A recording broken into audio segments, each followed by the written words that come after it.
Turkey's president is making a renewed attempt to broker peace in Ukraine, even as the United States steps up its push for a broader ceasefire plan. He is positioning himself as a central mediator once again, trying to balance Washington's pressure with the realities on the ground between Kyiv and Moscow. Tayyip Erdogan has revealed that he will be holding a crucial phone call with his Russian counterpart on November 24th. During this high-stakes conversation, he is expected to address both immediate tensions and the long-term framework for ending the conflict. Erdogan made this revelation while attending the G20 summit, notably in the absence of Turkey's NATO ally, the United States.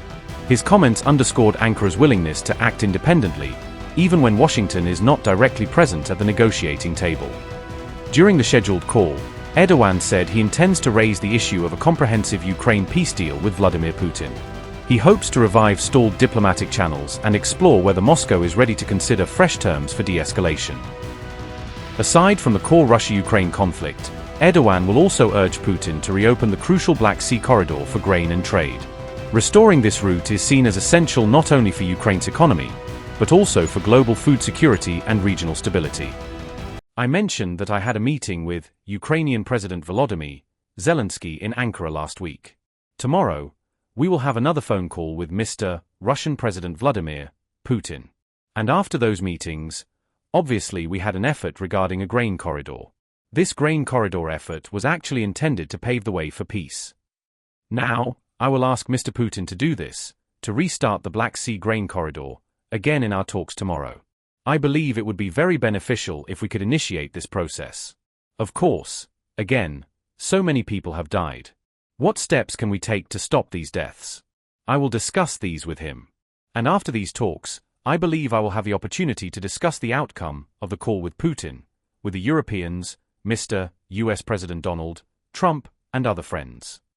Of course, this, sending Turkish troops to Gaza for stabilization force, is a matter for evaluation, and we, especially as our defense ministry, will review the stance and situation of our security forces here, and after this evaluation, we will make our final decision.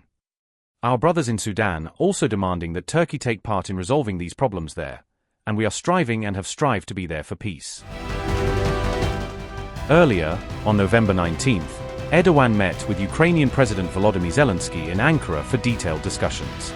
That meeting focused on how Turkey could help restart meaningful negotiations and keep both sides engaged in dialogue rather than escalation. Turkey has long served as a key negotiator between Russia and Ukraine since Putin's 2022 invasion began. From hosting talks to facilitating grain export deals, Ankara has repeatedly tried to position itself as a bridge between the warring sides.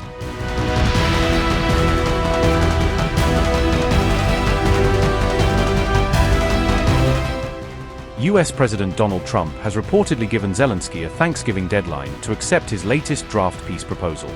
This deadline adds pressure on Kyiv to respond quickly, even as European allies question the plan's terms and long-term impact. On November 23rd, Trump launched into a public rant against Europe and Zelensky for resisting his proposal. He lashed out at both sides, accusing them of undermining his efforts and making it harder to end the war on his timeline. Trump sharply criticized European countries for continuing to buy Russian oil, calling their actions hypocritical and self-serving. He also accused Zelensky of showing zero gratitude, claiming the Ukrainian leader was not appreciative of US support or his peace initiative. His outburst came after Europe presented a counterproposal to Trump's draft framework for Ukraine and Russia.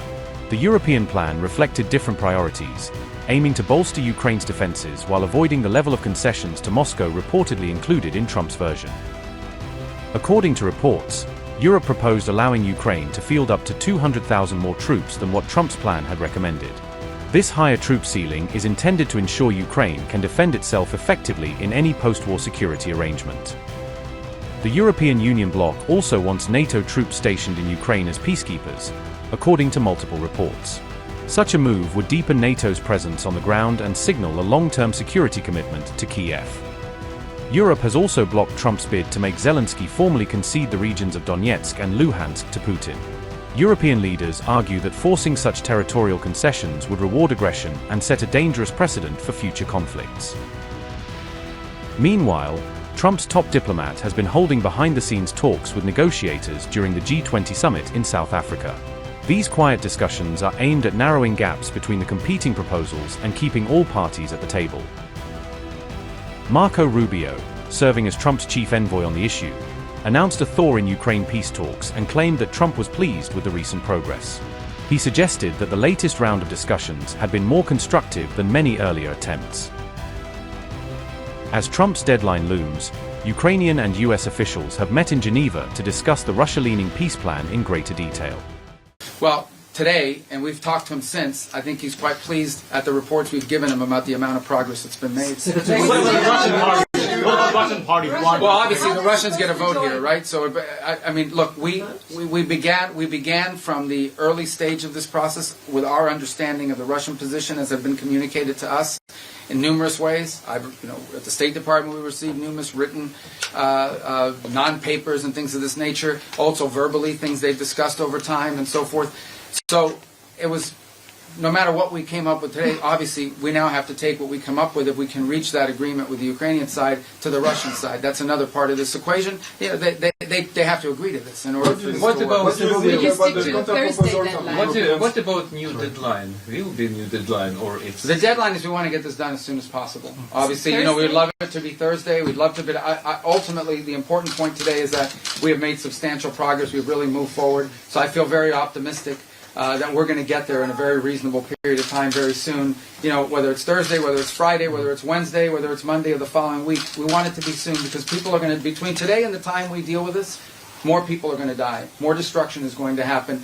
Our goal is to end this war as soon as possible, but we need a little more time. Can you point what? I'm sorry? Did you discuss the fighter jets in Poland? It was number... Yeah, I'm not going to discuss any of the particulars of it, right frankly. As I said, this is an ongoing process, and so I think there's work to be done. I know that's deeply unsatisfying to you who have to cover these sorts of things, but I wanted to make you aware that we've made progress. I simply don't want to do anything that sets us back in that regard. And but I can tell you we've made substantial progress. Today was the best day we have had in our entire 10 months of working on these issues.